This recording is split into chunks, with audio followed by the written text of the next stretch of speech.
당신이 몰랐던 인물의 인생. 오늘은 이번에 자민당 총재로 당선되며 아베가 자리에서 내려가고 차기 총리로 확정된 스가 요시히데입니다. 사실 아베가 총리에서 내려온다고 발표한 이후부터 차기 총리로 유력하기는 했지만 9월 14일 확정이 되었죠. 잠깐 소개부터 하겠습니다. 아베와는 다르게 엘리트 정치인은 아니며 아베의 호위무사로도 불리고 아베가 선거 패배를 했을 때도 스가는 못 바꾼다는 말을 하며 아베가 상당히 아끼는 모습도 보여줬던 인물입니다. 총재가 되어서 한 첫 번째 말이 우선 일본의 리더로서 국가 국민을 위해 큰 노력을 해주신 아베 총리에게 진심으로 감사드립니다 이죠. 자민당 내 보수 강경파로 분류되는 인물인 만큼 한일 양국 개선에 대한 기대감이 현재 시들어 버렸습니다. 실제로 한국에 대한 망언도 많이 한 인물이고요. 가장 대표적인 게 2013년에 안중근의 범죄자라고 부른 것이 있습니다. 다만 강경파 중에서는 그나마 친한파라는 말도 있습니다. 그럼 인생 이야기 시작해볼까요? 1948년 12월 6일 일본 아키타현 오가치군 아키노미야촌 현재의 유자와시의 딸기 농가에서 태어납니다. 가족은 아버지, 어머니, 누나 2명, 본인 남동생으로 총 6명이었고 아버지인 스가 와사부로는 중일전쟁 당시 일본 제국의 괴뢰국이었던 만주국으로 건너가 남만주 철도 주식회사에서 일하다가 1945년 8월 지린성 통화시에서 일본의 항복을 접하고 곧장 귀국한 뒤 고향인 아키타현에서 딸기 농장을 차린 사람입니다. 이후 지역만의 딸기 품종을 개발하여 상품화하는 데 성공했고 공로를 인정받아 딸기 생산조합의 조합장을 맡다가 지역 정계의 권위로 오가치정의회 의원을 역임했고 후에는 다시 농업으로 복귀하여 유자와시 딸기의 생산, 지파, 출하를 담당한 분홍입니다. 이 이야기를 하는 이유는 스가 요시히데는 정계에서 빈농의 자식 흑수저 출신으로 이미지 메이킹을 했고 한국에서도 오랫동안 그렇게 알고 있었지만 총재 선거 출마 후 거짓이었음이 밝혀졌거든요. 이전 기사들을 살펴보면 흑수저나 바닥이었지만 아베에게 잘 보여서 올라왔다는 기사가 많습니다. 어쨌든 여성의 대학 진학률이 낮았던 시대에 누나들도 대학을 나와서 둘 다 교사가 되어 있는 것만 보아도 집이 꽤 잘 살았다는 것은 알 수 있습니다. 스가 요시히데는 지역의 초중학교를 졸업하고 고등학교는 집에서 2시간 거리에 있는 아키타 현림 유자와고를 진학합니다. 집이 농사를 지으니 시골이라 가장 가까운 곳이 여기였거든요. 3학년이 되어 대학 진학반에 들어갔을 때 이미 누나들이 진학한 홋카이도 교대에 진학하는 것을 권유받았으나 거절하고 아버지는 차선책으로 농업대학 진학을 권유했지만 이 또한 거절합니다. 누나들 아버지와는 다른 일을 하겠다며 고등학교 졸업 후 무작정 도쿄로 상경합니다. 인터뷰에서 왜 그때 도쿄로 상경했냐는 질문에 도쿄에 가면 무엇이든 바뀌겠지라는 생각으로 계획 없이 올라왔다고 밝히죠. 먹고는 살아야 하니 공장에서 2년 동안 일하다가 그만두고 스키지 시장에서 아르바이트를 하며 도쿄의 사립대학 중 가장 학비가 싼 호세이 대학 법학부 정치학과에 진학합니다. 야간부를 다니며 낮에는 아르바이트를 하고 밤에는 공부를 했죠. 그런데 이것도 야간부가 아니라 정식 주간부를 다녔다는 말이 있습니다.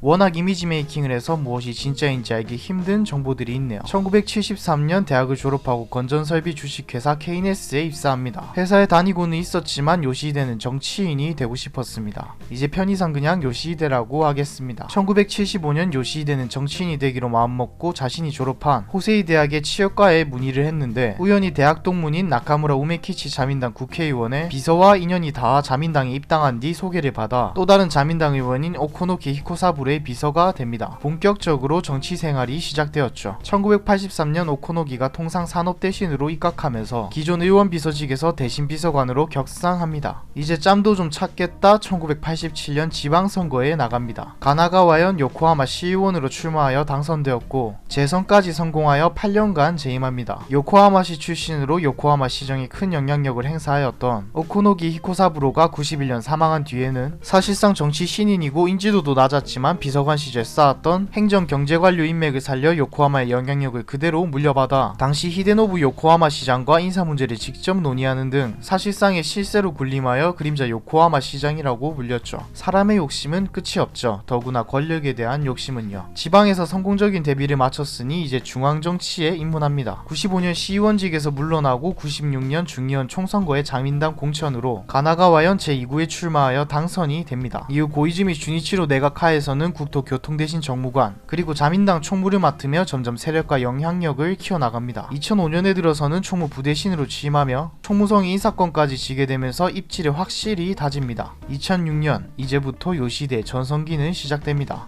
같은 의원연맹에 소속되었다는 인연으로 아베 신조 의원과 가까워진 요시히데는 2006년 자민당 총재 선거에서 아베 신조가 포스트 고이즈미로서 새 총재에 당선되어 총리직에 취임하면서 제1차 아베 신조 내각에서 총무 대신이 됩니다. 제1차라고 말하는 이유는 아베가 총리직에서 한번 내려갔다가 2012년 다시 총리가 되는 때를 제2차라고 부르기 때문입니다. 총무 대신은 총무성의 장으로 우리나라로 치면 행안부와 과학기술정보통신부를 합친 것 정도로 보면 되는데 일단 권력서열상 2위입니다. 취임 한 달 뒤 2006년 10월 라디오 방송사항에 북한의 일본인 납치 문제를 추가할 방침을 표명하는 등의 적극적으로 방송이나 라디오에 개입하는 모습을 보입니다. 언론의 자유는 지켜져야 한다. 프로그램의 내용이나 방송 횟수 등을 구체적으로 지시한 것은 아니다라고 말은 하지만 지식인들에게 욕은 좀 얻어먹습니다. 2007년 제21회 참의원 의원 통상선거에서 아베가 이끄는 자민당이 참패한 이후 쇄신을 위해 열린 개각에서 아베는 요시히데를 내각 관방장관으로 임명할 계획을 세웠으나 사무실 임대료 문제가 터지면서 무산됩니다. 대신 내각을 떠나 자민당 선거대책 총국장으로 들어가죠. 내가 하는 일은 목을 치는 것이라고 말하면서 대대적인 물갈이가 시작됩니다. 같은 해 9월 아베가 참의원 선거 및 건강 악화를 이유로 퇴진하고 자민당 총재 선거에서는 아소다로를 지지했는데 후쿠다 야스오가 당선되면서 선거대책위원회 부위원장으로 내려갑니다. 하지만 1년 만에 후쿠다 야스오가 사임하고 후임으로 아소다로가 선출됨에 따라 다시 올라가는 듯 싶었으나 낮은 지지율에 자민당 내 반아소파가 아소 퇴진운동을 벌여 정말 정신없이 시간이 지나갑니다. 2009년이 되어 도쿄 도의회 선거에서 또다시 자민당이 패배하자 이에 책임을 지고 위원장을 필두로 선거대책위원회 전원이 사임해 요시히데도 부위원직에서 내려가게 됩니다. 이후 2012년 자민당 총재 선거가 다시 열리는데 아베 신조의 총재 선거 출마를 독려하고 여기다 아소다로까지 끌어들여 아베 당선을 이끌어냅니다. 여기서부터 아베는 요시히데를 지극히 아끼기 시작하죠. 제2차 아베 신조 내각이 출범하고 내각관방장관에 임명됩니다. 여기서 아베의 호위무사라는 말이 생기는데 내각관방장관이라는 자리가 보통 최측근이 가는 자리이며 정부 대변인의 역할을 하며 인지도가 상당히 높은 자리이기 때문이죠. 정부의 입이라고 보시면 됩니다. 본격적으로 아베 오른팔 2인자 자리를 굳건히 합니다. 우정민영화에 대한 입장이 아베와 맞지 않는다는 이유로 일본 우정의 사카 아소 사장을 퇴진시켜버리고 같은 해 알제리 인질 사건에서는 방위성의 반대를 무시하고 일본 정부 전용 수송기를 현지에 파견해버리죠. 아베가 입지를 다져감에 따라 요시히데의 힘도 강해진 것입니다. 2014년 5월에는 신설된 내각인사국의 초대 국장을 요시히데가 주도했다고 보는 시각이 많고 내각인사국이 생김으로 중앙정부가 인사권을 쥐는데 사실 요시히데가 이걸 쥐고 있기 때문에 관료들은 순종적이게 변합니다. 정부의 반기를 드는 정치인이 나오기 힘들게 된 것이죠. 2019년 6월 자민당 의원 13명을 중심으로 레이와의 모임을 만드는데 파벌 중심주의를 비판하던 요시히데가 사실상 자신의 파벌을 만든 것이죠. 본인은 부정했지만 부정했다고 아닌 건 아니니까요. 2020년 8월 아베의 건강이 악화되며 총리직에서 사임을 발표하는데 아베의 후임이 될 총재 선거에 출마합니다. 9월 총재 선거가 실시되었고 약 70%의 압도적인 표를 받으며 새 총재에 당선됩니다. 일본은 보통 부모로부터 국회의원직을 세습받아 정치를 하는데 세습 정치인들이 대다수인 일본 정계에서 세습이 아닌 자력으로 정치인이 되어 총재에 오른 사람은 가이우 도시키.